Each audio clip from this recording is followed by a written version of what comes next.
사사기 2장입니다. 7절 말씀을 제가 읽고 말씀을 시작합니다. 백성이 여호수아가 사는 날 동안과 여호수아 뒤에 생존한 장로들 곧 여호와께서 이스라엘을 위하여 하신 모든 큰 일을 본 자들이 사는 날 동안에 여호와를 섬겼더라. 리더는 신앙의 전수자이다. 제가 앞으로 사용하는 모든 리더라는 단어는 그 앞에 이제 크리스천 리더, 영적인 리더라고 하는 의미를 가지고 있다는 거 여러분 전제하시길 바라고요. 영적인 리더가 해야 할 가장 중요한 책임이 뭐냐? 신앙의 전수자 역할을 감당해 나가는 것이다 라는 거죠. 낯선 이야기는 아닙니다. 하지만 이 장은 매우 중요한 장입니다. 왜냐하면 사사기 전체를 이해하는 데 있어서 이 장이 차지하는 비중이 굉장히 크기 때문에 그래요. 제가 여기 기록을 해놓았지만 사사기 2장 사사기의 패턴을 소개하거든요. 사사기가 어떤 패턴으로 흘러가는지, 어떤 이야기들이 계속 반복되고 있는지 이 패턴을 우리에게 보여주고 있어요. 사사기 2장을 잘 이해할 때 사사기 전체를 이해하는 데 있어서 하나의 우리는 공식을 이제 배우게 되는 거죠. 여호수아와 장로들이 살아있는 동안만 하나님을 섬겼던 이스라엘, 그들은 리더가 죽고 나니까 신앙도 점점 퇴보하고 사라져가죠. 이 사사기의 패턴을 통해서 우리가 얻어야 할 교훈이 뭘까? 이 패턴을 우리의 마음속에 잘 새겨놔야 내가 지금 이 패턴에 어떤 자리에 서 있는지 혹은 이 패턴의 과정을 지나가고 있는 사람들을 내가 어떻게 도와야 할지 그것을 더 선명하게 우리가 이해할 수 있다는 거죠. 그죠? 첫째는 이제 7절 말씀을 제가 큰 글씨만 읽어볼게요. 모든 큰 일을 본 자들이 사는 날 동안에 10절 말씀을 보니까 여호와를 알지 못하여 일어난 다른 세대는 여호와를 알지 못하고 이렇게 말하죠. 무슨 말이냐? 영성 리더는 올바른 신앙관을 전수해 줘야 할 책임을 우리가 여기서 역으로 느낄 수 있다라는 거예요. 지금 이제 저는 어떻게 말씀을 보려고 하는 거냐면 패턴이 우리에게 보여주고 있는 과정을 보고 그 과정이 이제 반면교사로서의 내용 아니에요. 진면교사로서 우리는 그 과정을 통해 어떤 결론을 내릴 수 있느냐. 전자에 있는 검은색은 이들의 현재 상태, 오른쪽에 있는 빨간 글씨는 그럼 우리가 반면교사로서 이것을 어떻게 긍정적으로 이 문제를 풀어갈 것인가라는 관점에서 말씀을 나누는 겁니다. 영적인 리더가 사는 날 동안에 하나님을 섬기는 것, 이것이 사사시대의 불행이죠. 영적인 암흑기인 거예요, 그렇죠? 그리고 이 사사시대 이후에 이제 사무엘이 나올 때까지 그 중간기에 하나님의 음성이 희귀했잖아요, 그렇죠? 진짜 영적인 암흑기가 온 거죠.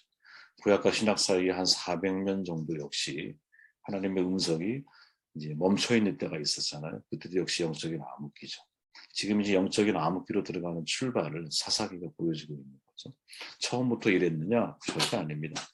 6절 말씀을 보니까 그들이 여호수아를 통해서 유산으로 받은 땅에 가서 그 땅을 다 차지해요. 그리고 여호수아가 있는 동안, 장로들이 있는 동안은 하나님을 잘 섬기잖아요. 그렇죠? 그러나 불행한 것은 그 리더가 죽고 나니까 또 장로들도 죽고 나니까 신앙이 퇴보하기 시작을 하고 타락의 길을 걷기 시작한다라는 거죠. 급기야 10절에 가보니까 다른 세대는 여호와를 알지 못해요. 여호와의 행하신 것도 무엇인지 잘 전수가 되지 않은 거야. 전달이 되지 않은 거예요. 그죠? 그래서 하나님을 알지 못한 세대가 이르게 되죠. 제가 여러분들 군중신앙, 기생신앙이 무서운 이유가 바로 여러분 여기에 있다고 저는 생각을 하는 겁니다. 군중신앙은 여러분 군중이 사라지면 신앙도 사라지는 거예요. 기생신앙은 여러분 숙주가 죽으면 신앙도 죽는 거예요. 지금 이스라엘 사람들을 보면 여러분 군중신앙과 기생신앙이라고 하는 두 가지 색깔을 가지고 있다는 거예요. 그래서 군중이 사라지기 시작하니까 신앙도 점점 퇴보해가고 기생신앙, 즉 숙주, 여호수아나 장로와 같은 사람들이 죽으니까 신앙도 역시 죽어가고 있다라는 거죠. 그래서 모든 부모나 리더에게 주어져 있는 1차적인 책임은 신앙을 전수하라는 거예요. 신앙을. 공동체로 있을 때 여러분, 공동체에 이 사람이 속해 있는 것만 가지고 만족하면 안 돼요. 제가 볼 때 리더. 공동체에 있을 때 이 사람을 빨리 기생신앙이나 군중신앙이 아니라 네 신앙으로 서야 돼. 목사가 없어서 살아갈 수 있는 사람이 돼야 돼. 목사가 당신의 주인이 아니야. 하나님이 당신의 주인이야. 그러면 하나님의 지배, 하나님의 말씀, 이 말씀에 길들여져서 하나님이 내게 주신 사명을 따라 하나님이 성령이 나를 이끄시는 대로 인생을 살아가는 사람이 되게 만들어줘야 되는 것이지, 목사가 다루기 편한 사람을 만들어가면 절대 안 된다는 거죠, 여러분.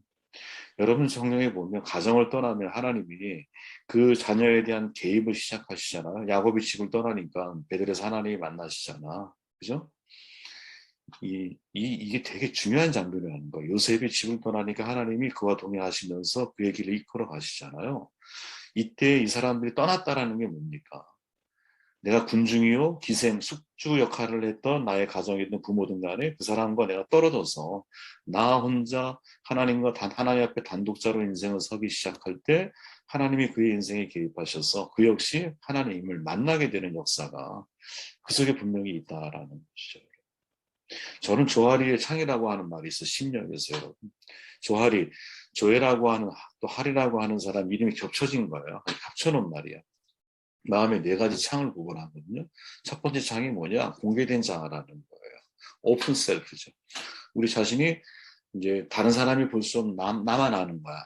아니, 다른 사람과 모두 다 나를 같이 공개적으로 다 아는 거예요. 그죠? 그러니까 전반적인 정보를 가리켜요. 두 번째 창이 뭐냐? 숨겨진 자라는 거예요. 나는 보지만 다른 사람은 보지 못하는 부분.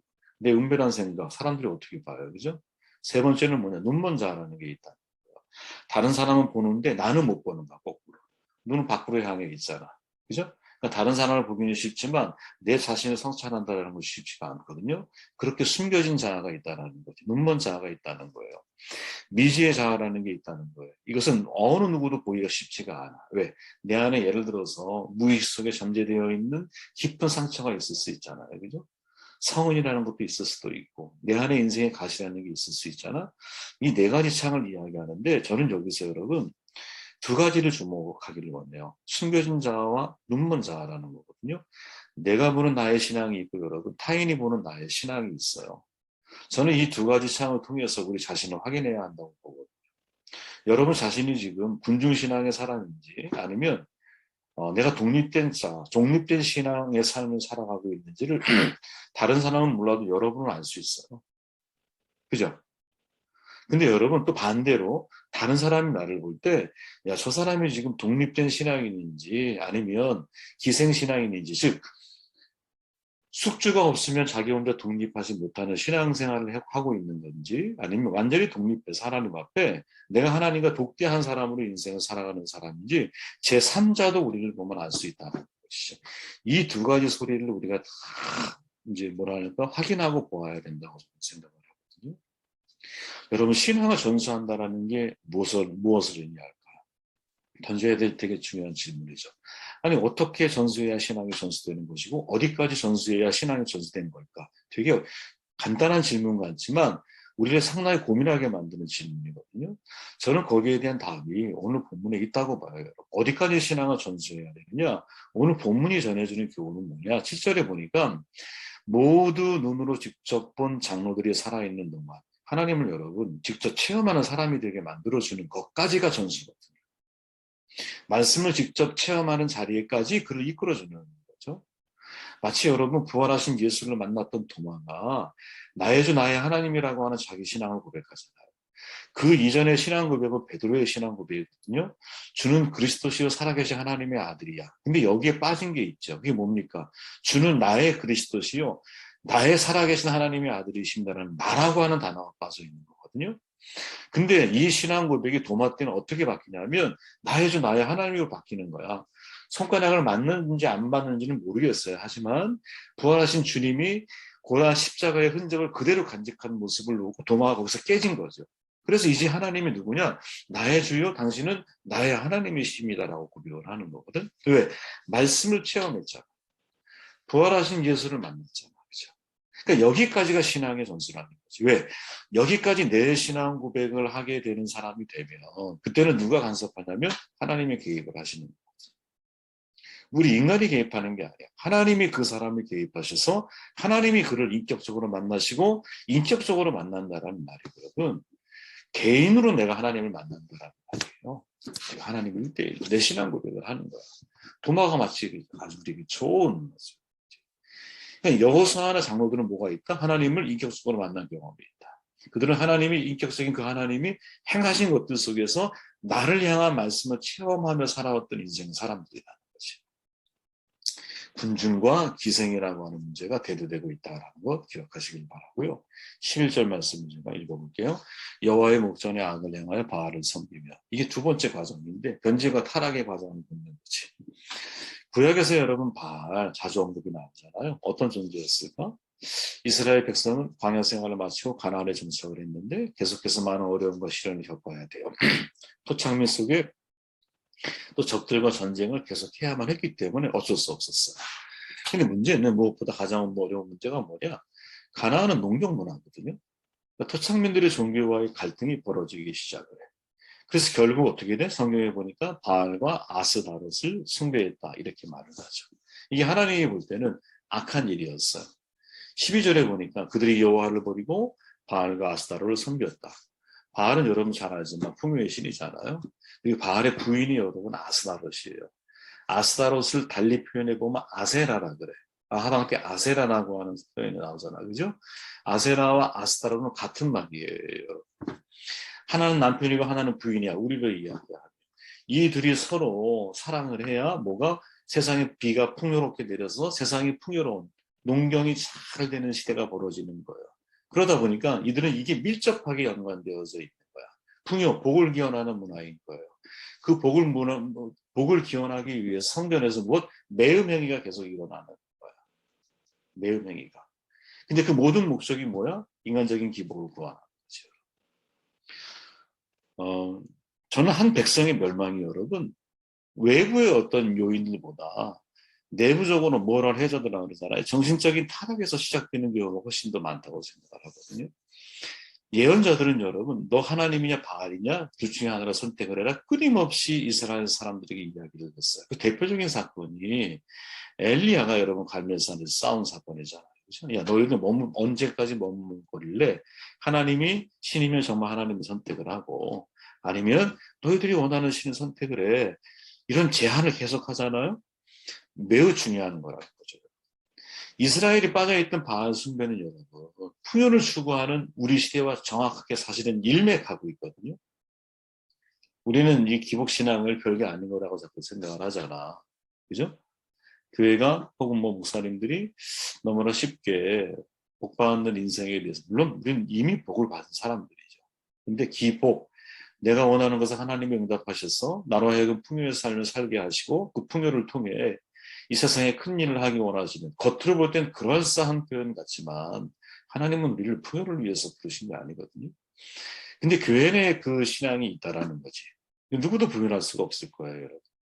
근데 신앙적인 측면에서 놓고 보면 바알 종교는 여러분 풍요를 위한 종교이기 때문에 물질적인 풍요가 신앙의 목적이었기 때문에 아주 지극히 샤머니즘적인 것이죠.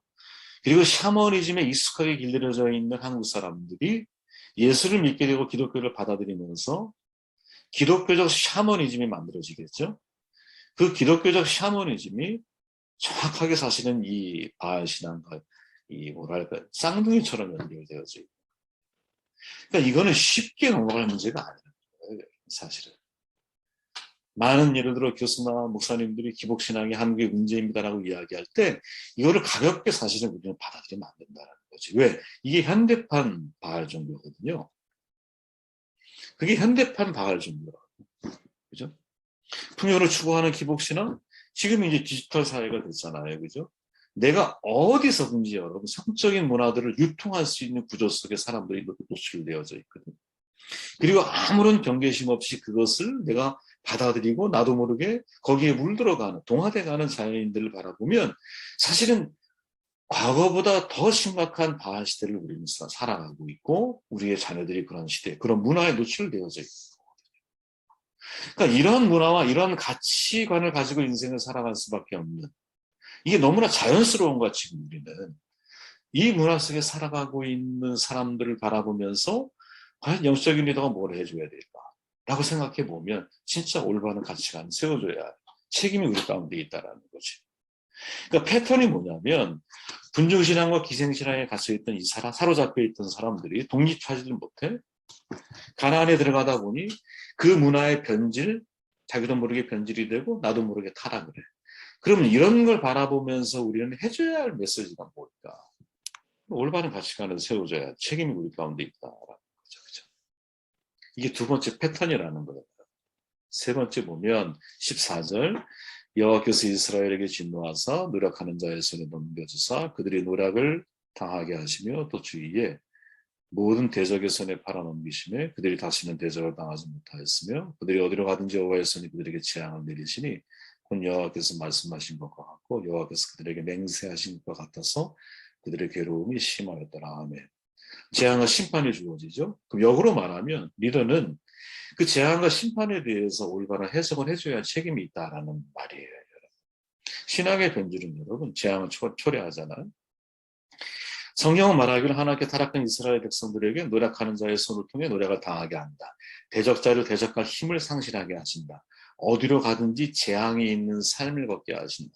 괴로움이 더 가중되는 환경으로 그들을 이끌어 가신다. 하나님의 심판에 대해서 이야기를 하거든요. 근데 여러분 항상 제가 이 심판에 관련된 메시지를 볼 때마다 제가 조심하는 게 있어요. 그 뭐냐? 재앙과 심판이라는 말을 잘 해석을 해야 한다. 여러분 베드로가 이렇게 말하잖아요. 베드로 부당하게 고난을 받아도 하나님을 생각함으로 슬픔을 참으면 이는 아름다워.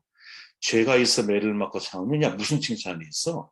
선을 행함으로 고난을 받으면 하나님 앞에 너무나 아름다운 거야.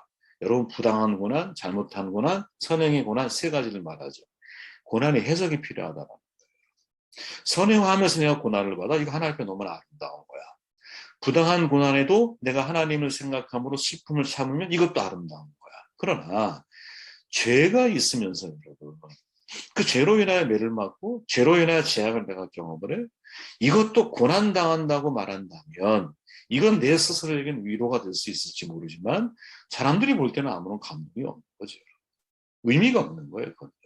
핀트를 잘못 맞춘 거야. 해석을 잘못한 거라는 거야. 진짜 고난은 여러분 하나님을 위해서 선한 일을 위해서 내 자신을 포기하고 다른 영혼을 구원하기 위해서 어려운 길을 선택하면 내가 걸어가는 인생을 가리키는 거거든요.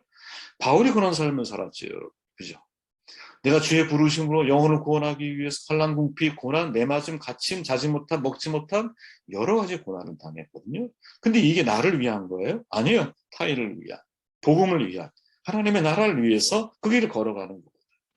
많은 사람들이 사실은 이런 길을 걸어갈 거예요. 신앙은 해석이라는 거지. 올바른 해석자가 돼줘야 된다는 것이 역으로 말하면. 그러니까 신앙적 관점에서 여러분 삶을 해석하는 저는 몇 가지 기준이 있다고 생각을 하는데 영적인 리더는 여러분 가시 속에서 계시를 보게 해줘야 되는 거예요. 그냥 제가 가지고 있는 생각이에요. 상처 속에서 여러분 이 상처를 스티그마타 즉 하나님의 성원으로다가 바꿔줘야 돼요. 그냥 상처가 아니야. 그 속에 하나님의 은혜가 있어. 알려줘야 됩니다. 질병을 통해서 여러분 그리스도의 질고를 보게 해야 되는 거고요.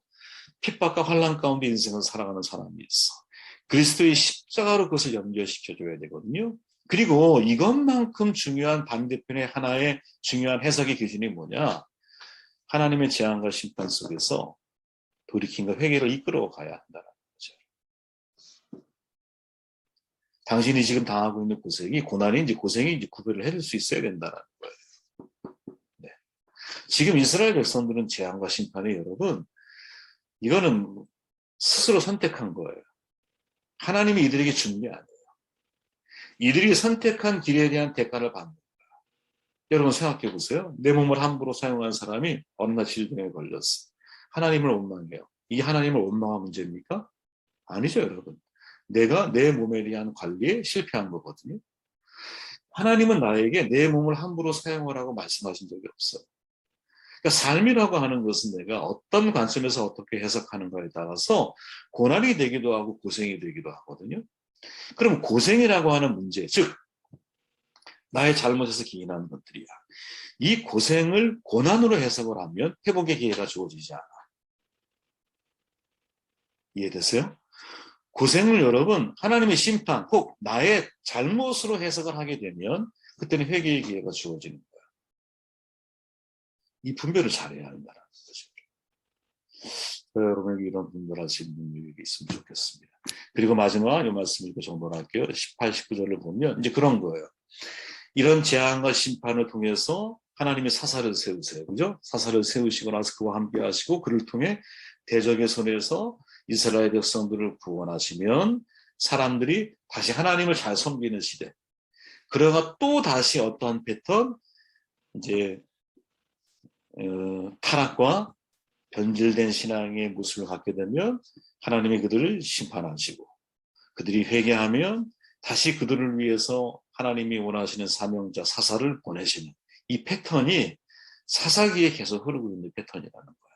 여러분 다 들어보셨겠지만 그래도 이 내용을 여러분들이 잘 숙지하셨으면 좋겠고요.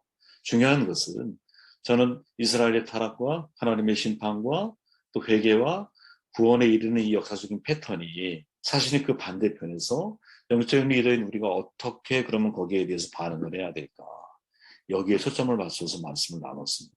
여러분들이 이 반대편에 있는 우리가 해야 할 책임이 뭘까? 여기에 대한 생각을 가지고 오는 하루를 여러분 승리하시는 삶을 살아가시기